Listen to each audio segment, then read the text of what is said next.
Verse 18 go. For the wrath of God is revealed from heaven against all ungodliness and unrighteousness of men who hold the truth in unrighteousness. Amen. Let's pray. Lord, salamat this afternoon na binigyan nyo kami ng lakas at oras makabalik, makontinue ang aming service, ang aming worship sa inyo today. Salamat sa success this morning. Salamat sa mga instructions. And again, Father, once again, we beg on you, bigyan niyo po kami wisdom and knowledge, maintindihan po yung salita. And let the Holy Spirit mag-teach sa amin this afternoon. Help us, willing kami mag-submit, maging under, Lord, sa leading ng Holy Spirit sa aming mga puso. Thank you, and be with us. This I pray, in Jesus' name, amen. Okay, pakipasok sa ating whiteboard, please. Pwede natin ipasok. Alright, now this time, we're going to study another one of the major doctrine of salvation. A few weeks ago, we talked about the topic about reconciliation. Amen? Okay, reconciliation. We are reconciled by God. We are reconciled to God. And also, we are having peace with God. So that's the blessing of reconciliation for a believer. And also, we talk about the necessity of reconciliation. The importance.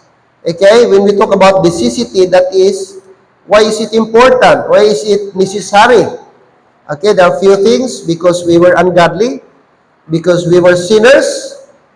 Because we were enemies. We were Gentiles. Okay, spiritual. We were Gentiles and we are spiritually uncircumcised. Alright? And also, because we were aliens. That means we were strangers and far off. And lastly, because we were without Christ, without God, and without hope. So those are several reasons why we need reconciliation. Without reconciliation, we cannot enjoy heaven. Amen? Okay? We don't have any relationship with God. We will remain in our sin, and we will remain be an enemy of God. That's how important reconciliation. Alright? Now this afternoon is we're going to talk about the doctrine of propitiation. Yung ating Brad? Pulpit stand, please. Okay, there are only 3 scriptures that mention about propitiation.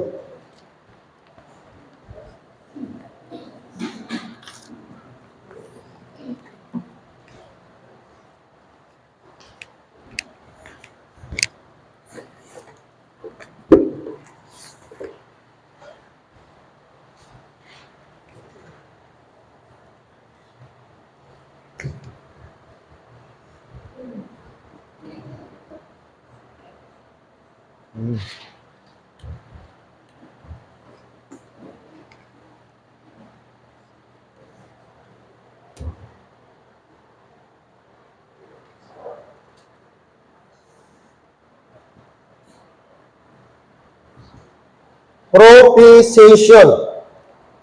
Kasi, saan yung Chel, yung isang whiteboard marker natin. Parang hanap na siya. Alright, propitiation. This might be sound strange or unfamiliar sa inyo. Pero there are 3 verses in the Bible that talks about propitiation. Okay, let's go to Romans chapter 3, verse number 25. Romans chapter 3, verse number 25. Alright. Romans chapter number 3, please. Chapter 3. This is the first mention of the word propitiation. Chapter 3. Look at verse number 25. 25. Whom God hath set forth to be a propitiation through faith in His blood, to declare His righteousness for the remission of sins that are past through the forbearance of God. Okay, here we see the word propitiation, through faith in His blood. Another verse, 1 John chapter 2. 1 John chapter 2. 1 John chapter 2, please. All right.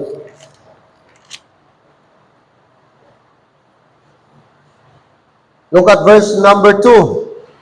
Verse number 2. 1 John chapter 2, verse number 2. Okay. Shall we read verse number 2, please? And He is the propitiation for our sins, and not for ours only, but also for the sins of the whole world. Now take note, and He, referring to Jesus Christ, and He is the propitiation for our sins, and not for ours only, but also for the sins of the whole world. Amen. Another verse, chapter 4, verse number 10. Chapter 4, verse number 10. The same book, 1 John, chapter 4, verse number 10. Okay, look at verse 10. Let's read once again. Ready, go. Herein is love, not that we love God, but that He loved us, and sent His Son to be the propitiation for our sins. Alright?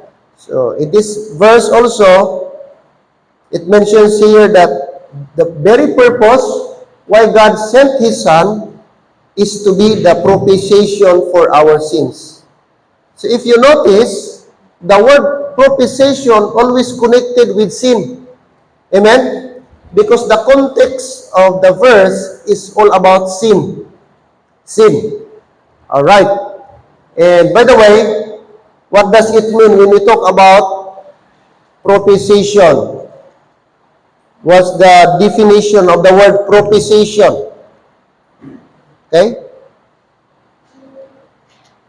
Verse 25 kanina, God set forth to be a propitiation through faith in His blood. According to 1 John, verse 2, He is the propitiation for our sins. Chapter 4, verse number 10, God sent forth His Son to be the propitiation for our sins. Alright. So, the doctrine should not be taken lightly. Itong the doctrine of propitiation, dapat maintindihan natin ito. Kasi maraming Christian, di pa alam anong propitiation. Baka first time pa nakarinig. Meron pala yung word na propitiation. Hello, amen? Especially sa English Bible. Kasi iba yung sa Tagalog, iba yung sa Cebuano, Ilonggo. So doon tayo sa English para maintindihan natin yung pinaka-meaning niya. So kung di ka Bible reader, pag tinanong ka, ano ba yung propitiation? Sabi, andyan ba yan sa Bible? May verse ba yan? Amen? Possible, mag-wonder ka. Oh, meron pala yan. Parang first time ko narinig yan. Oh, yan ang problema. Oh. Kasi kaya importante mag-study tayo. Amen? Magbasa talaga tayo ng Bible para hindi tayo maunahan ng mga kulto. Kasi yung mga kulto ba yan, study din ba yan sila? Oh, baka studios pa yan kaysa atin. Kaya pag natanong ka, mapahiya ka tuloy kasi di mo alam, meron pala yan, parang sa'yo ko lang narinig. Yung pastor namin, never ba yan nabanggit. Kakahiya naman. Di ba? So, dapat talagang alam natin. At hindi lang natin nabasa, narinig, dapat alam natin kahulugan. Tama? O para at least meron tayong masabi, meron tayong maisagot. At yung mga word reconciliation, justification, ano pa yung iba? Regeneration, dapat bilugan natin yan. Lagyan natin ng definition para ma-remind tayo. Para hindi tayo makalimot. And especially, hindi ito common kasi 3 verses lang sa Bible ang nag-mention about propitiation. Romans, tapos 1 John chapter 2, 1 John chapter 4, verse number 10. Other verses, wala na po makita na word the propitiation. Okay? Kaya importante po ito. Now, This afternoon, let's go to the definition. It should make a perfect sense to a believer. Dapat may sense tayo. May sense ito sa atin. It is a powerful truth in the scripture and a powerful doctrine about salvation and exactly how we get it. And this little word has special significance, and God is trying to teach us something very important. Okay. Now, the word proposition means to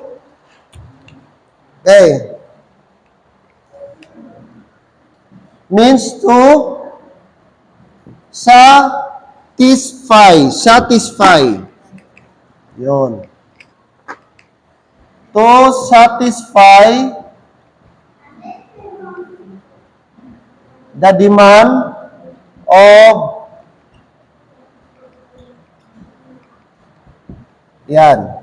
judgment. To satisfy the demands.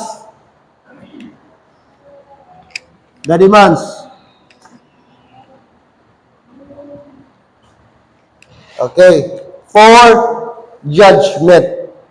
So, ibig sabihin, may justice. Okay? Or may judgment. At tapos, dapat satisfying.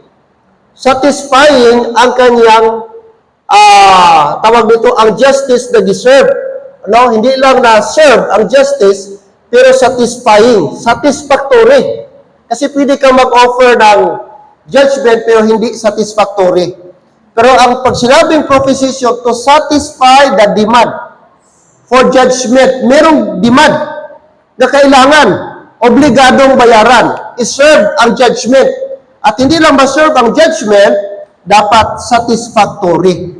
Pag sinabing satisfactory, excellent. Wala nang labis, wala pang mas higit pa. Talagang very, pleasing. Extreme ang kanyang So, yan po ang ibig sabihin ng, proposition. Proposition means to satisfy the demands for justice. Proposition teaches us, listen, ano daw ang proposition? It teaches us that man is sinner and God hates sin. Amen? He hates sin because God is righteous and holy. Therefore, sin must be judged and judgment was assigned to the sinners. So naka-assign ang judgment sa sinner. Now, the wrath of God is revealed from heaven against all unrighteousness. Ating binasa kanina sa ating opening verse. Let's go back to Romans chapter 1. Romans chapter 1, please. In verse 18.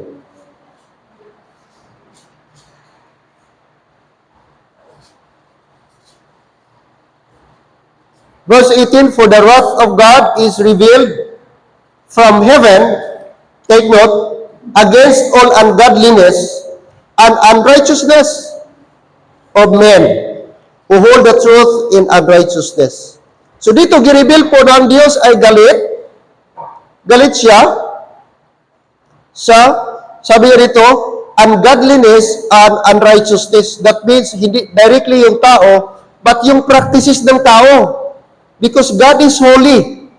And that is why God's wrath upon those people who practice ungodliness and unrighteousness. Especially those who hold up the truth in unrighteousness. So dito, gireveal ng Panginoon. Gireveal ng Panginoon kung ano siya. He is a holy God. At nagdemand po siya ng judgment sa mga unrighteous and of course, sa mga ungodly. However, sabi dito, Jesus Christ stood between the sinner and the wrath of God.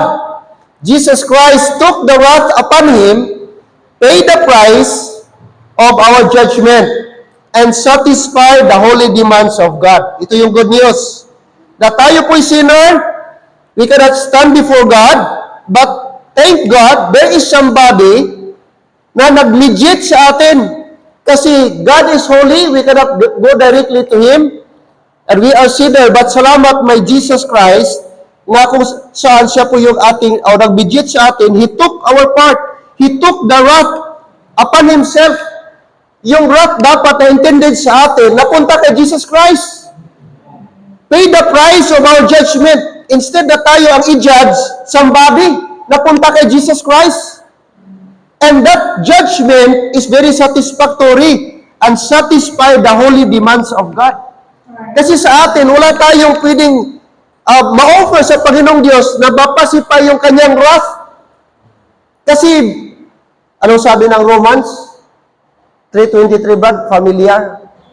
For all have sinned and come short. Notice the word, come short. So meaning, ang tao walang ability na makapunta sa standard ng Panginoon. Kung ito yung girikuha ni Lord na standard, ang tao dito lang. Dito maybe, dito maybe. Hindi nakaabot dito. O come short of the glory of God. And that standard na girikuha ng Panginoon sa isang tao, that is holiness. That is holiness, which is nag-fail ang tao.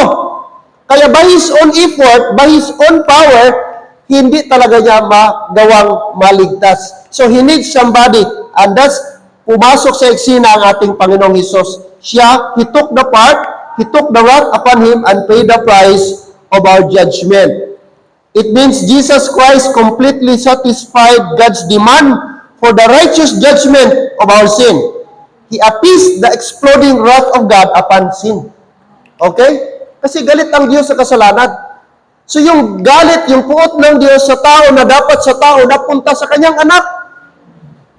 Gikuha, imagine mo, gikuha lahat ng Panginoon ang ating kasalanan. Kaya doon sa cross, yung pain, mga kapatid, yung nag-pray siya na halos yung kanyang blood turn into yung sweat niya, mga kapatid. Yung agony, yung pain, lahat, yung galit ng Diyos, yung sakit, ibinuhos ng Diyos doon sa cross. Nung siya po'y namatay, nag-offer ng buhay para sa atin. So, this afternoon, the need for propitiation. The need. Bakit kailangan natin ng propitiation? For the necessity. For propitiation.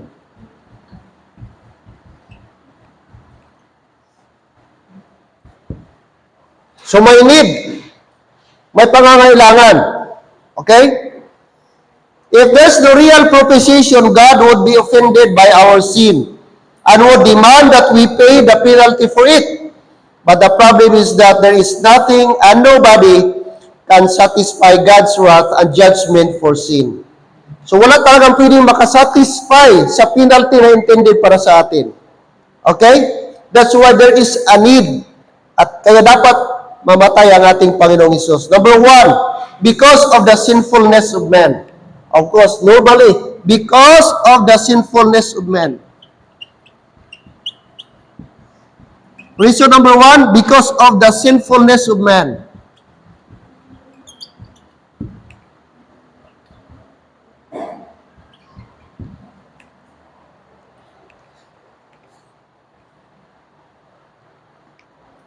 Anong sabi?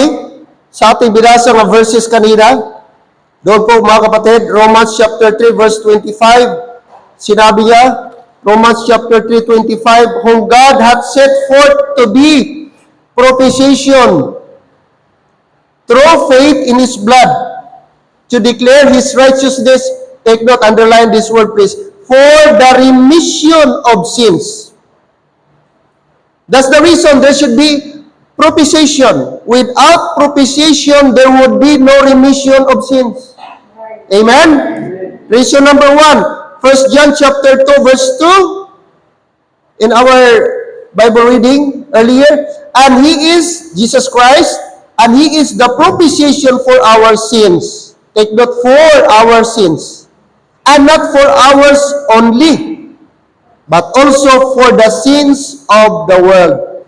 It was mentioned the word our sins and also for the sins of the whole world. So, without the propitiation, there would be no forgiveness and it cannot be forgiven. Okay? The sins of the world. And then chapter 4 verse 10 also, it mentions there, He earned His love, not that we love God, but that He loved us and sent His Son to be the propitiation for our sins. If you notice, the word proposition is always connected with the word sins. Amen? Always connected with sins. So, number one is that there are threefold sentence of sin. Threefold sentence of sin.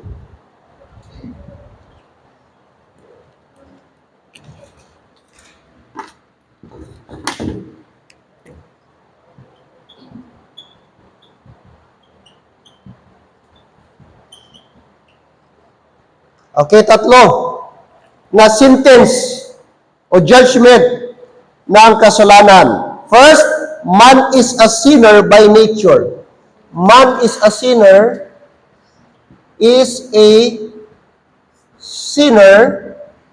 by nature. Alright. So, ang tao ay makasalanan by nature, by product, by blood. Okay? He needs imputed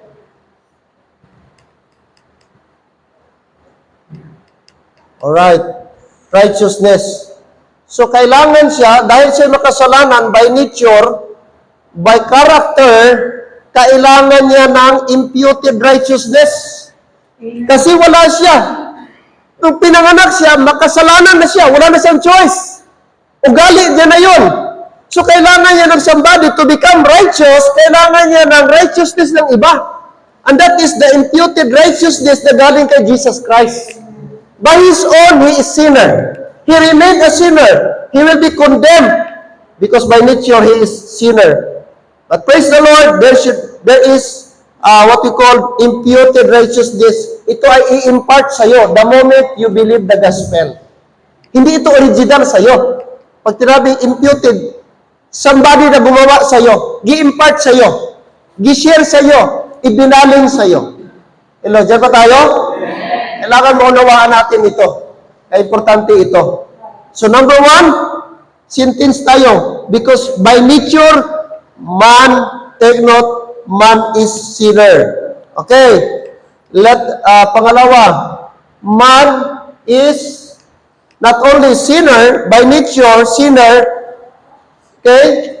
Man is sinner by nature. Pangalawa, man is sinner by practice.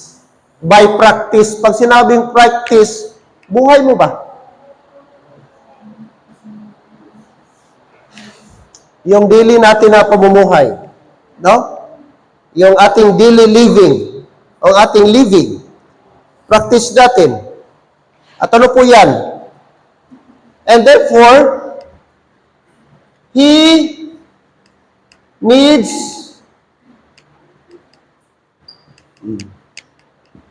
next, anong kailangan niya? Kasi by practice, makasalanan siya. Kailangan niya ng forgiveness. Forgiveness. Amen? Amen. Mapatawad. Pag wala itong forgiveness, wala ang tao. There is no way na maka-avail siya ng eternal life. So, kailangan natin ng forgiveness para po tayo ay mapatawad, mga kapatid. Okay? By practice, kahit anong gawin ng tao, pwede kang mabait ngayon, later on, next minute, next hour, hindi naman. Pwede kang maging malinis ngayon. Okay, by practice, makasala ka na naman later. So, kaya kailangan natin ng forgiveness. And then, what else? Pangatlo, man is a sinner. Pangatlo. Man is sinner by divine judgment. Ito. By divine, anong klase? Divine judicial. Okay. Sentence.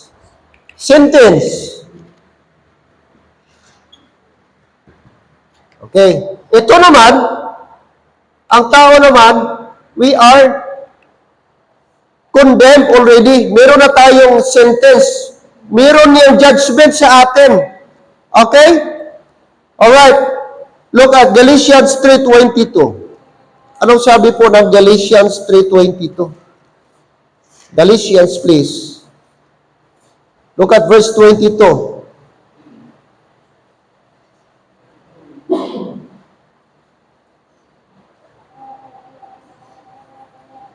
3:22, Galatians 3:22. But the scripture, look at this, but the scripture hath concluded all.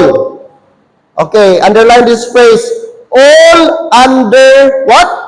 Sin. That's the word, that's the phrase. All under sin. So that means every person, every lost person, every unsaved person is under sin. And therefore, tayo po ay judged na. Tayo po ay condemned na. That the promise by faith, ito yung contrast niya. Although we are under sin, but the promise by faith of Jesus Christ must be given or might be given to them that believe. Pwede tayo mga kapatid, mawala doon sa kondisyon na yon kung tayo ay mag-believe doon sa gipromise ng Panginoong Diyos. John chapter 3 verse 18. John 3:18, anong sabi ng book of John? Chapter 3 verse 18. John chapter 3 verse 18. Sabi ng John, he that believeth on him is not condemned. Ang iyang opposite bad. In verse, but he that believeth not, take note this phrase, is what? Condemned already. Take note, condemned already. That is, he is already sentenced. Why?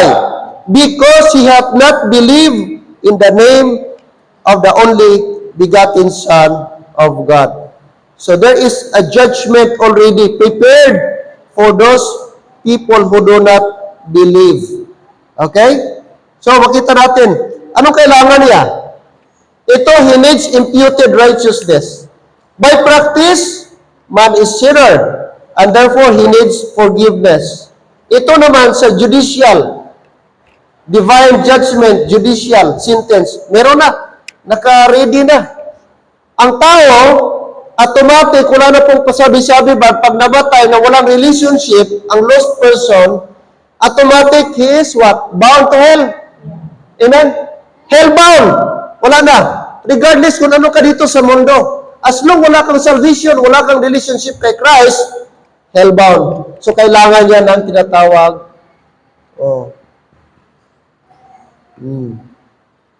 justification. Justification. Kasi divine judgment ito. So, kailangan siya ma-justify. Okay? Ma-declare siya na righteous. Yun ang ibig sabihin. Alright? Para po siya ay ma-spare doon po sa divine judgment ng Panginoong Diyos. And this justification is the act of Jesus Christ. Okay? In behalf sa sinner. Okay? The same with itong imputed righteousness. So, tatlong judgment dapat ang sasapitin ang ano ng tao. Dapat siya po'y condemned sapagkat by nature, makasalanan ang tao. By practice, kahit save na tayo, amen? Makasala pa rin tayo. Okay? But sa positional naman, positional, salamat sa Panginoong Diyos, hindi na tayo gi-judge. Dati, sabi niya, pag ang tao ay lost, automatic na po siya hell-bound. But praise God, because of Jesus Christ, giako niya, di-declare tayong righteous before God through His Son and the blood of His Son, the Lord Jesus Christ. We are now justified. Justified in the sight of God. Amen. So sin must be dealt with sin. Dealt with. Sin must be punished. Sin must be judged. Okay? That's why dito po pumasok mga kapatid yung tinatawag propitiation. So without propitiation, itong word propitiation, the doctrine of propitiation, there is no way, mga kapatid, na tayo po'y masave. Because by nature, man is what? Sinful. Romans chapter 5 verse 12. Romans 5:12. Gideclare sa Bible. Siguro di tayo aware nito. Pero napaka-clear. Based sa Bible, na walang exemption. 5:12, wherefore, as by one man, that refers to Adam, as by one man sin entered into the world, and death by sin, and so death passed upon all men. Why? For that all have sinned. Oh. So, sa pamamagitan ng isang tao, pumasok sa mundo ang kasalanan at ang kamatayan at ang kasalanan, sapagkat and so death passed upon all men, for that all have sinned. So, gideclare sa Bible, man is sinful by nature. Tayo po ay makasalanan, positionally sa harap ng Diyos. What else? Ano pang sabi niya? Verse 18? Verse number 18? Therefore, as by the offense of one, sino itong one? Adam pa rin. Siya po ang nag-commit ng sin, siya lang. Pero dahil sa kanya, lahat nagkaroon ng judgment. Judgment came. Notice, ang consequence ng isang kasalanan, nadamay ang iba. Amen? Doon nga meron tayo kinuha na principle. Kasalanan ng isa, kasalanan ng lahat. Diba? Sa army, pag nagkamali yung isa doon o training sa pulis, pag nagkamali doon, push up lahat. Kaya nung CET pa kami nung time or ROTC, galit na galit kami yung classmate namin na laging nagkamali. Ikaw ba si Pakon? Ikaw lang ang panghalit na yung mga. Pagtarong, pagpupromisyon gani, di dito, lausi-lausi. Okay, madamay kami. Sila nga kaisama ko, latakon, birahan, yung pirmi ka kamali sa ato na ano. Pirmi lang panisa ni Sir kay lausi, lalo na mag-promission kami, So ito yung parang principle. Kasalanan ng isa, damay lahat. Si Adan, kaya pag napunta tayo langit, atong yung istoryahon si Adan, ikaw ang ugat sa tanan nga miserable nga mo sa kalibutan. Kung hindi tungod sa imo, aywan ko, pero di na sila tayo makaisip doon, kaya iba ng mindset natin wala na yung sabi doon yung mag-retaliate ka, or i-blame mo yung finger pointing. Pero sa human side, siya man talagang pinakaugat ditong hirap natin. Kaya kung hindi lang dahil kay Adam, wala man tayo suffer nito. Wala tayo struggle. Sabi ng Bible, we have perfect relationship with Christ. Nung walang kasalanan, yung hindi pumasok ang kasalanan sa mundo. Perfect, ang togetherness, napakaganda. Pero dahil sa pag-disobey ni Adam, actually, isa po basolon si Iba. Actually, indirectly, di ba si Adam? Si Iba man nag-una-una? Basahan ang Genesis, amen?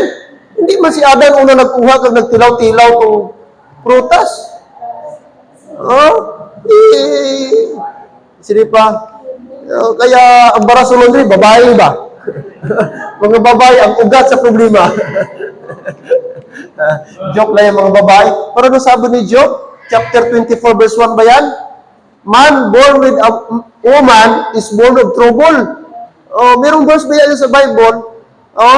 Ewan ko kung proper ba yun. A man born of a woman is born of trouble. Lalaki daw. But anyway, this is not our topic, mga kapatid. But my point is, because of the offense, amen? Verse 18, because therefore as by the offense of one, judgment came upon all men too. Take note, ano daw? Condemnation. All men came to condemnation. Di-condemn. Even so, ito naman yung kanyang opposite. Even so, by the righteousness of one, and that is the Lord Jesus Christ, the second Adam, the righteousness of one, the free gift came. Praise the Lord, amen? The free gift, that is salvation, the gospel. The free gift came upon all men unto justification of life. Amen. Praise God, mga kapatid. So, salamat po na ng Panginoon. Meron siyang ginawa. Okay?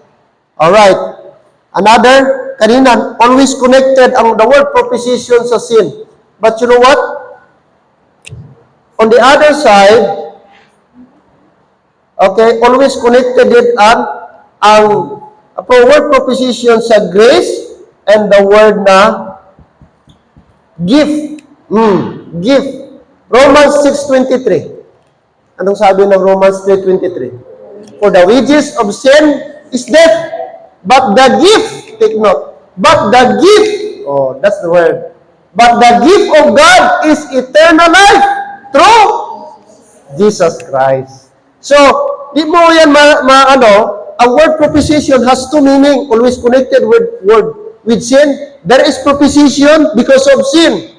And without proposition, there would be no forgiveness. But also, on the other hand, the word proposition is connected with the grace of God and connected with the gift of God. Amen. All right. Praise God for that. Amen. So number one, why we need the need for the proposition? Reason number one, because of the sinfulness of men. Walang ibang rason. Kaya tungod ang tao by nature makasasala. Kaya sa iya sala, bound to hell siya. Impierno unon siya. Musugot ka sa hindi, impierno ka dyan. No choice ka. Kasi that's the demand of God. For the wages of sin is death. Dapat ka mapatay. Kaya that's the wage, that's the penalty, that's the punishment intended. The demand ang Diyos o bayad sa sala. Kung diri sa kalibutan, require ka, maghimo ka violation, may batas na dapat sundon, i-follow mo. Mag-rape ka, mangawat ka, murder, whatever crime, there is a punishment. There is intended penalty. Nag-i-impose. The same sa aton spiritual. May intended na penalty na dapat agyan ka tao. And that is not optional. It is, mga kapatid, demanded. Gidemand po yan. Okay, number 2. Hindi na masyado gaagi ang aton ink. Alright. Number 2, because of the absolute holiness of God. Reason number 2,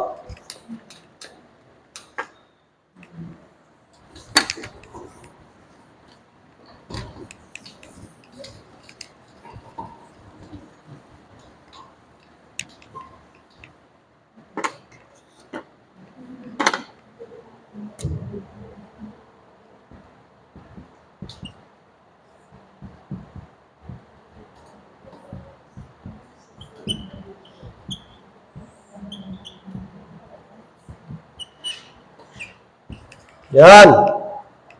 Kanina, because of the sinfulness of men. At nakita po natin yung tatlo po doon na status po ng sinner. Pangalawa, because of the absolute holiness of God. Take note the word absolute. Pag sinabing absolute, talagang sigurado. Completely, totally. Okay. Anong sa time ni Isaiah, tingnan niyo po, ano yung nakita niya doon? Isaiah chapter 6 verse number 3. Paano gi-describe ni prophet Isaiah? Isaiah chapter 6. Chapter 6. Look at verse number 3. Isaiah. Baka may iba pa, di pa lukit-lukit kung saan ang Isaiah.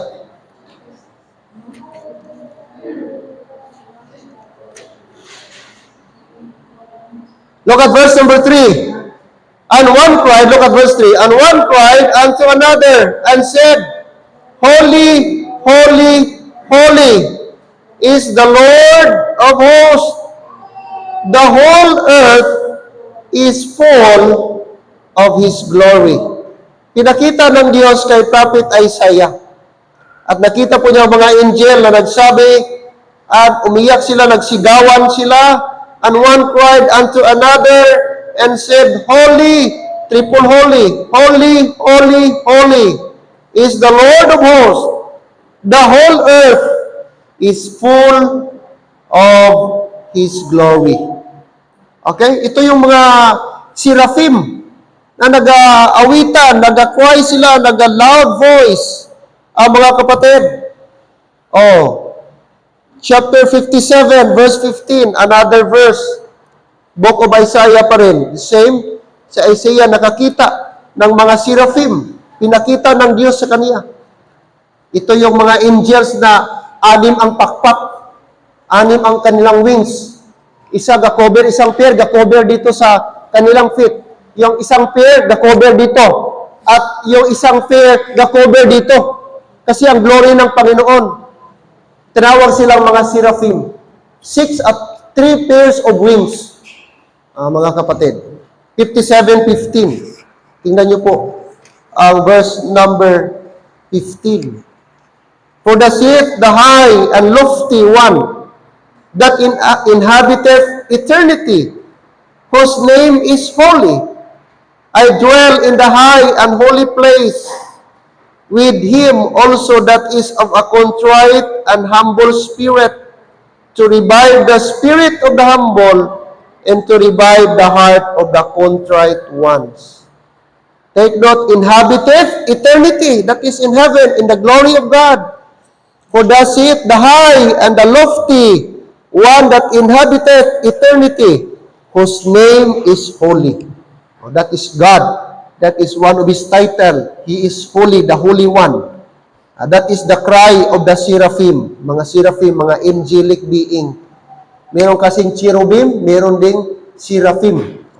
May mga levels of angels kasi yan. Seraphim and cherubim, mga kapatid. Alright, so dito po, i-declare nila. Okay? Holiness means that God has no blemish or wickedness or sin to God. Everything is pure, holy, and righteous. He shines with a brilliant light that would strike and destroy us the very second we saw Him. O ganun po kahuli ang Panginoon. Pag nakita natin ang Diyos, kapatid, tapos tayo po ay unrighteous, automatic mamatay tayo because of His glory. Kaya if you notice si Moses, nung kinuha niya yung nag-commune siya sa Panginoon, sa ilang days, mga kapatid, pagbaba niya, tinakpan ang kanyang itsura ng handkerchief o something na veil sapagkat nag-reflect ang holiness ng Panginoon sa kanyang mukha na halos dili makita ang radiant ng holiness ng Panginoon dahil sa kanilang intimate na pagkita, intimate na pag-commune doon sa isang mountain, sa isang instance, mga kapatid. Ganun ang Panginoon. Let's look at Habakkuk 1:13. Habakkuk. Anong sinabi po ni Prophet Habakkuk, mga kapatid? Kanyang testimony.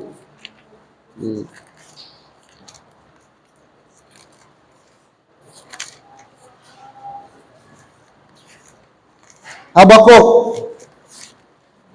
chapter 1 verse 13.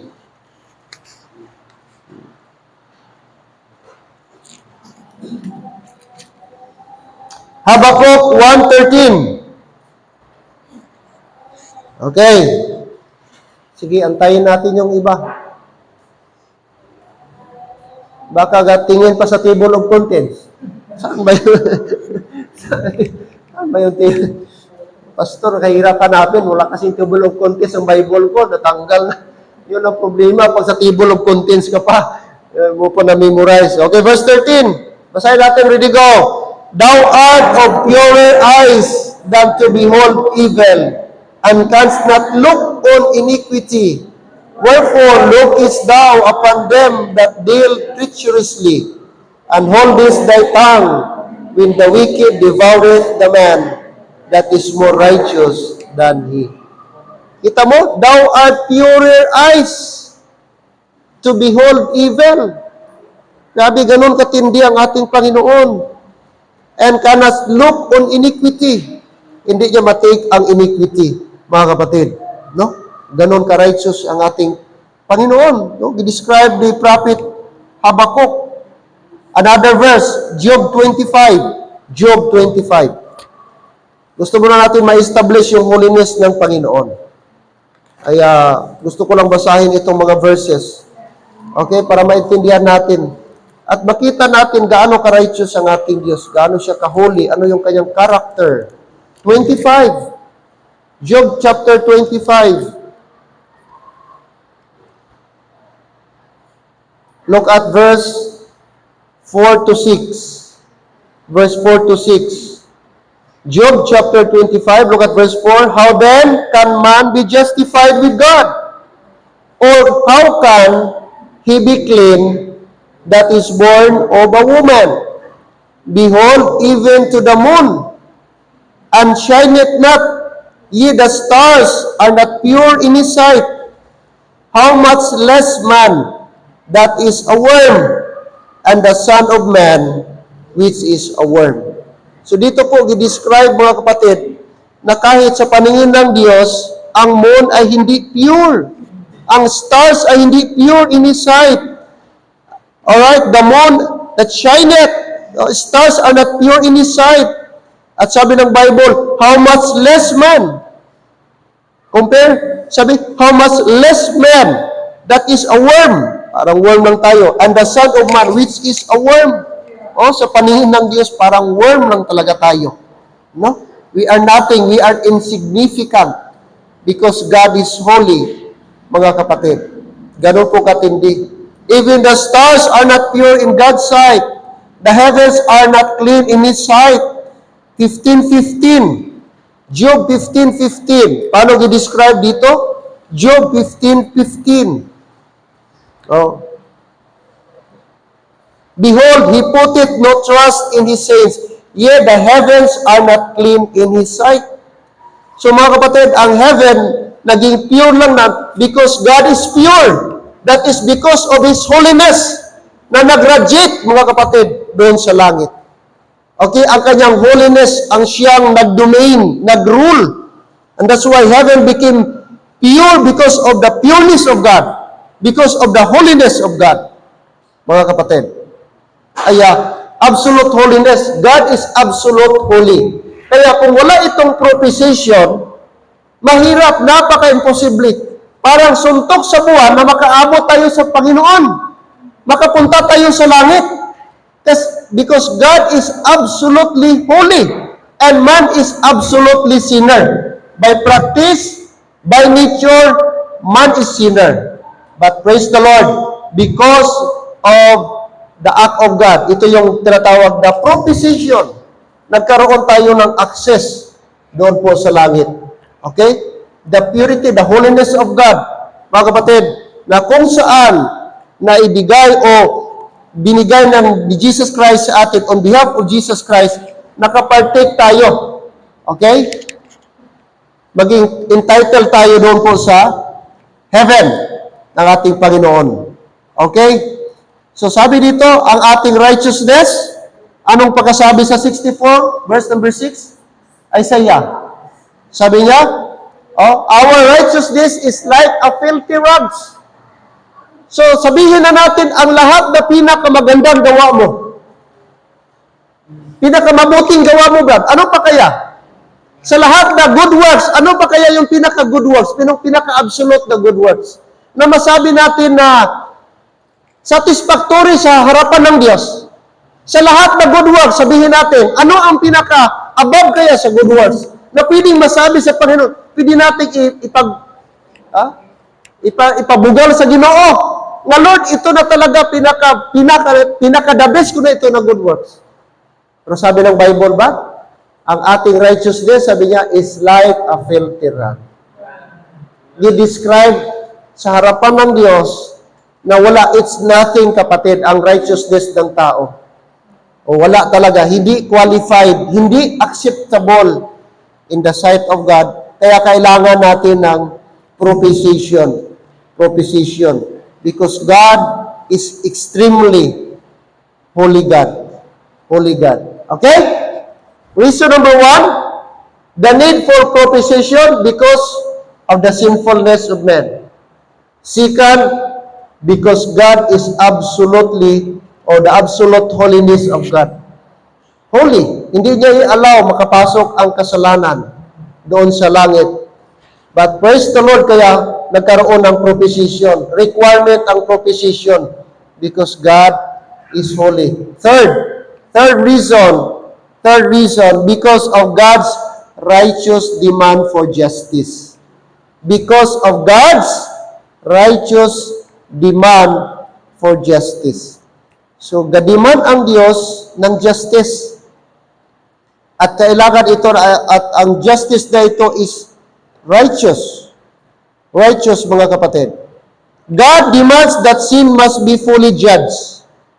the payment for sin must be made. He cannot just forgive without serving his justice because his own righteousness is at stake. So in the sight of God, ang kasalanan dapat mayroong judgment. Hindi ka pwedeng patawarin in all time na wala kang, hindi mo i-serve ang justice. Kailangan. God is absolutely righteous. As such, God demands the sinful actions be paid by the righteous judgment. And righteousness must be satisfied, and one of the demand of righteousness is justice. So dito po mga kapatid, no? Kailangan. Okay? Nag-require po siya. At ang judgment na yan ay naitataw doon sa ating Panginoong Diyos.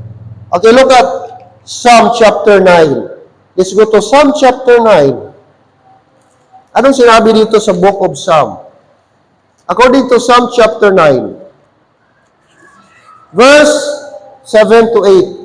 Psalm chapter 9, verse 7 to 8.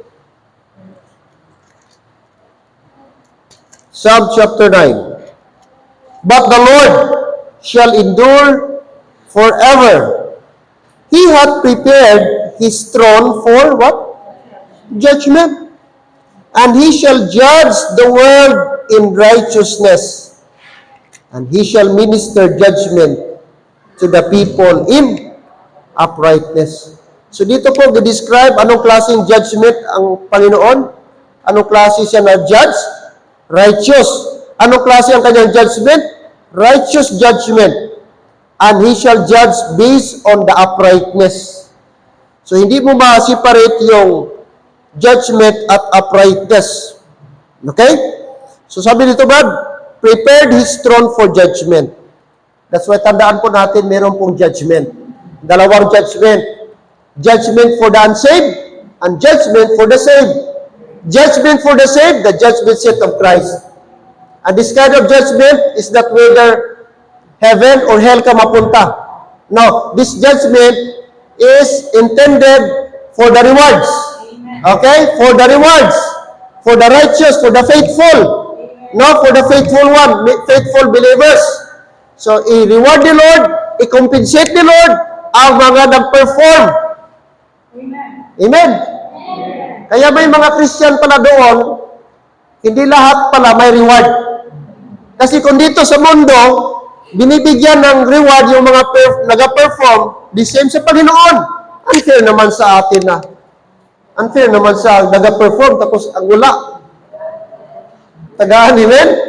Otherwise, he is not a righteous judge. Oh. Pero yung kabila naman, ito na, para sa mga lost, the great white throne judgment. At basahin mo mga kapatid, ang klaseng judgment na kakapangilabot ng balahibo. Oh. For all eternity. At kasama ang false prophet, kasama si Antichrist, kasama ang old serpent, kasama lahat ng mga evil, mga demons, doon itatapon ang kanang final place, the great white throne judgment, which is the lake of fire. Lake of fire. At yung judgment na yan, walang kasamang believer. Laro, amen? Dapat ma-differentiate natin na yung great white throne judgment intended for the lost people. And white throne, ang judgment seat of Christ is intended for the saved. Okay? So maliwanag po yan, mga kapatid. So mayroon pong judgment. God demands that sin must be fully judged. Alright, what else? Chapter 19. Chapter 19, Book of Psalm, chapter 19. Verse number 9. Psalm chapter 19. Verse 9, the fear of the Lord is clean, enduring forever. The judgments of the Lord are true and righteous, what? Altogether. Take note this word. The judgments of the Lord are true and righteous altogether. That means, you can never question the judgment of God. Hindi mo siya pwedeng sabihin, Lord, you are unfair. Bakit dito ko sa inferno? No! God has already given you a lot and a lot of chance na makapili sa Panginoon. na mag-believe sa Kanya habang buhay ka pa dito sa mundo. So kung na-imperno ka, that is your personal choice.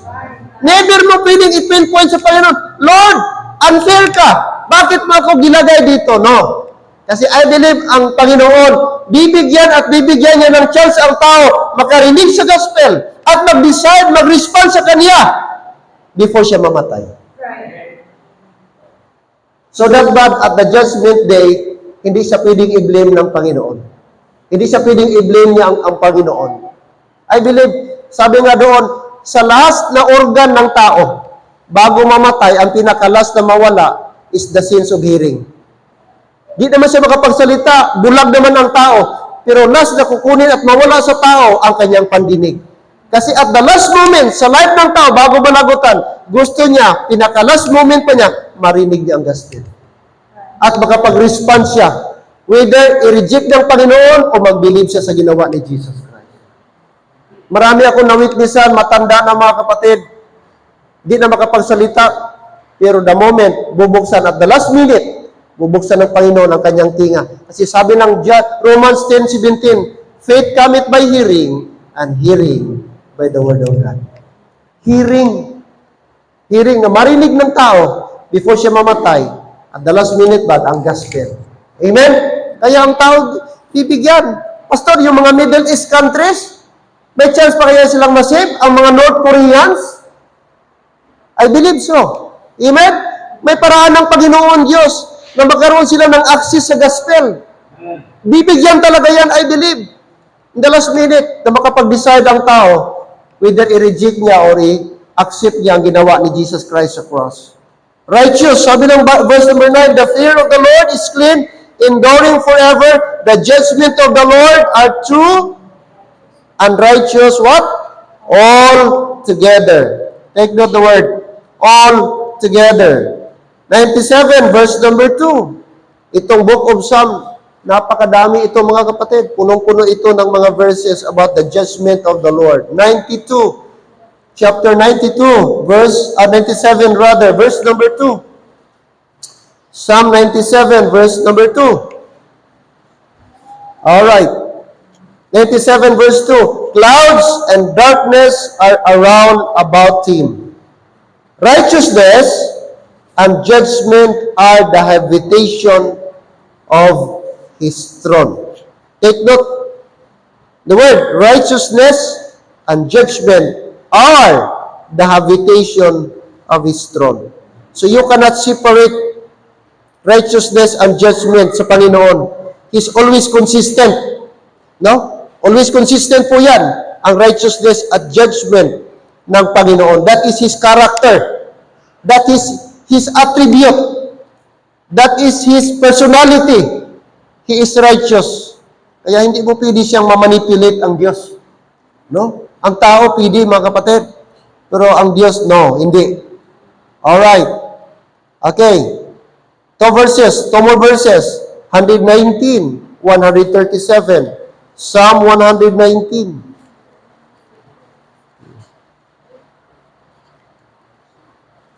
Psalm 119. Psalm 119. All right? Look at verse 137. 137. Verse 137. Righteous art thou, O Lord, and upright are thy what? Judgments. Underline that word. Righteous siya, at the same time upright in his judgments. When you see upright, completely true, completely holy, absolutely true, absolutely righteous. Yan po mga kapatid. Okay? And then the last verse, Hebrews 1:9. Hebrews chapter 1, verse number 9.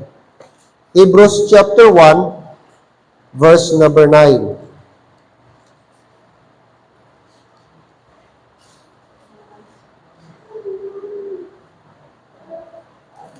Hebrews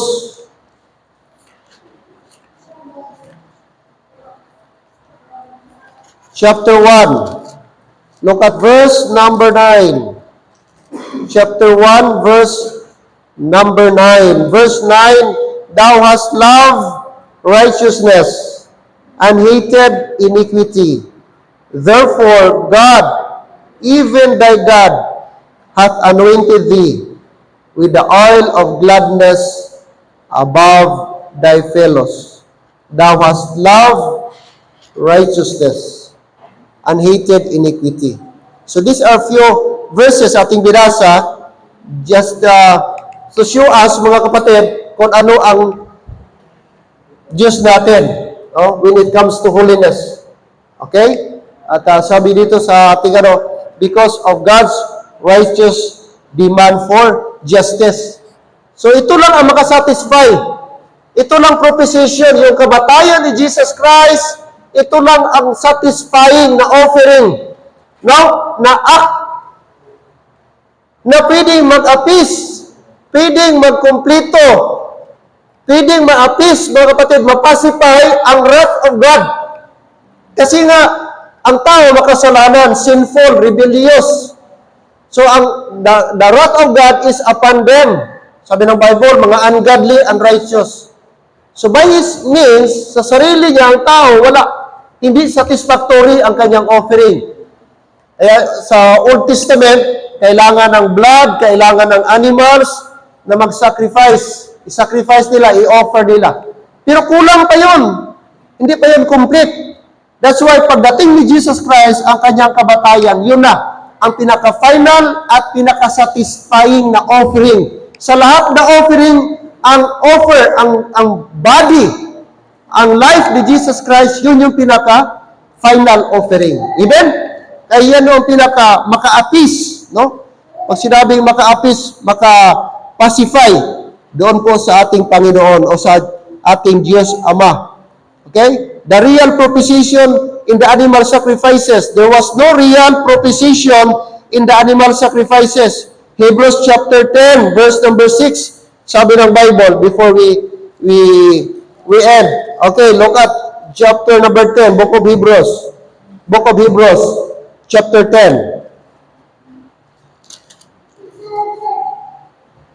Look at verse 1. For the law, having a shadow of good things to come, and not the very image of the things, can never, notice this, can never with those sacrifices which they offered year by year, continually make the comers thereunto perfect. So ito daw yung mga sacrifices, mga ritual nila, yung mga animal sacrifices can never totally, nag-i-offer nila year by year, complete, baka bigay ng perfect offering. Verse 2, for then would he not have ceased to be offered, because that the worshippers once purged should have had no more conscience of sins. But in those sacrifices, there is a remembrance again made of sins every year.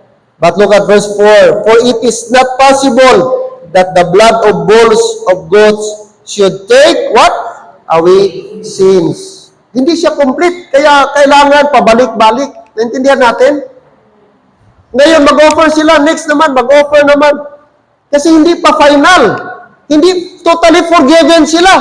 Pwede silang ma-forgive 1 week, 2 days, or yung previous nila kasalanan, every time mag-offer sila. Pero, kaya continuous ang kanilang offering. But praise God si Jesus Christ, nung ultimate natin na offering, once and for all, sabi ng Bible, take away the sins of the world. Amen? Kaya siya ang pinaka-final natin na offering, mga kapatid. Ang final offering. Okay? Kaya, those sacrifices could not take away sins. They could only cover it. Ma-cover lang. Temporarily lang. They had to be offered continually. Because there was no offering yet available which could take the sin away. Wala pang ibang paraan na ma-remove completely ba ang kasalanan. He established them to show man that he is a sinner and that sin requires payment or death, and that the payment could be paid by a substitute act of Christ. Verse number 5, ano sabi? Wherefore, chapter 10, verse 5. Wherefore, when he cometh into the world, referring to Jesus Christ, he saith, sacrifice and offering thou wouldest not, but a body thou hast prepared for me. Verse number 6. Ano sabi ng verse number 6? In burnt offerings and sacrifices for sin, thou hast had no pleasure. Then said I, lo, I come.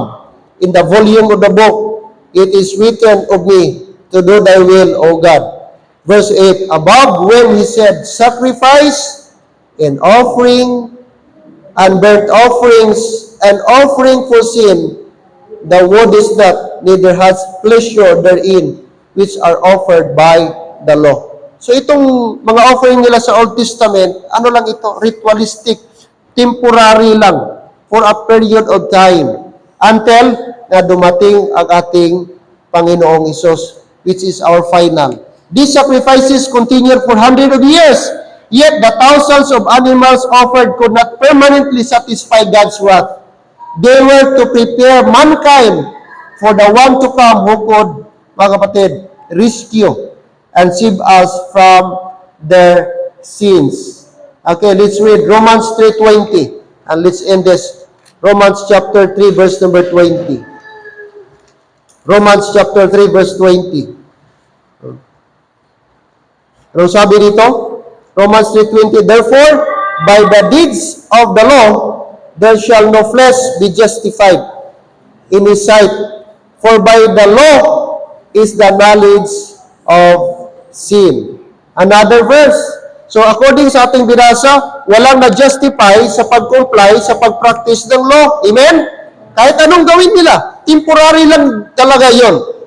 Temporary lang talaga. Hindi siya permanent. Ang tao, sinner pa rin in the sight of God. Tingnan natin. Another verse, Galatians 3:24. Galatians 3:24. 3:24. Wherefore, sabi dito, wherefore, the law was our schoolmaster to bring us unto Christ, that we might be, what? Justified by, what? Faith. Amen? So, ang law pala, schoolmaster. Ang schoolmaster, isa po yan siyang, parang, ano po yan siya? Ano, Brad? Yung nag-guide ba? Somebody na nag-guide. Ito yung gawin mo, ito yung gawin mo. Siya yung nagaturo, siya yung parang teacher na nagaturo, mga do's and don'ts, mga do's and don'ts. So sabi dito, ang law parang schoolmaster.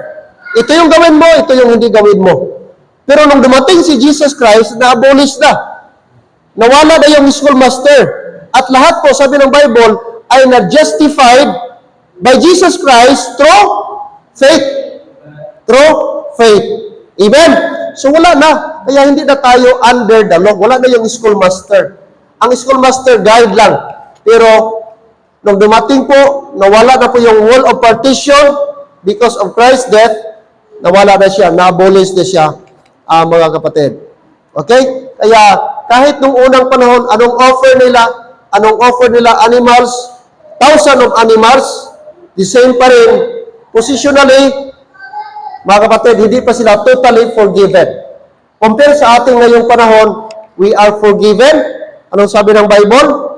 Okay? Ephesians 1:13. Ephesians 1:13. We will close with this verse. Okay? Naano naman natin ito. Kung sabi ng Bible, Ephesians 1:13. 1:13. In whom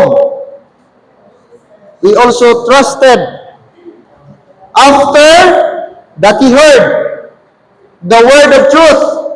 Sunod, the gospel of your salvation, in whom also after that ye believe, ye were sealed with the Holy Spirit of promise. Sa Old Testament, walang promise na totally forgiven na sila. Nag-offer sila ngayon ng animals, napatawad sila. Pero walang assurance na they are totally. Sinabi ng pare, okay, forgiven na kayo, huwag na kayo mag-offer next time. Hindi pa. Kaya continuous. Next meeting nila, next nila pag-worship, dala ng mga animals, offer naman. Next naman, offer. Napakaraming animals. Ilan kayang mga thousand of goats, sheep, oxen, bulls? Hello, amen? Di ko ma-imagine anong amoy ng temple. Di ba? Imaginin mo, kasi every time mag-offer sila, dugo pa. Tapos ang dugo, isa sa mga element na matagal matanggal ang langsa. Na-notice nyo, kahit mag-ihaw ka lang ng manok, tapos yan lang dyan, mga kapatid. Imagine ito, ilang tao, magdala kada isa. O, sabihin na natin per family mag-offer, magdala. Kambing, oxen is baka yan na malaki. Or ram yung lalaki na kambing. Ram. Meron pang babaeng kambing. Kasi minsan, may specific talaga na offering na dapat without blemish, walang ilipiang, walang sakit, okay, walang hindi bulag. Meron talagang kriteria ang Panginoon. Noong Old Testament na dapat i-offer, hindi lang basta-basta kambing. Kaya talagang gaalaga sila ng kambing para pang offering nila. Pero wala pa rin. Kahit anong offering.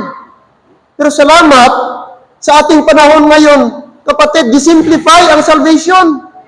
Kasi inako na ni Kristo ang final offering. Ako na ang pinaka-final, ang ating dugo, ang ultimate offering. Para sa atin, kaya napakaganda sa ating panahon ngayon. Kaya kung nabilong ka sa Old Testament, iwan ko lang. Napakahirap para ma-forgive ang kasalanan mo, kailangan ka ng maraming animals. Pag wala kang magsimba ka, wala kang i-offer, pag namatay ka, wala ka. Manatili ka sa kasalanan mo. Kasi required sa kanila ba ang offering. You will never be forgiven. Hello, amen?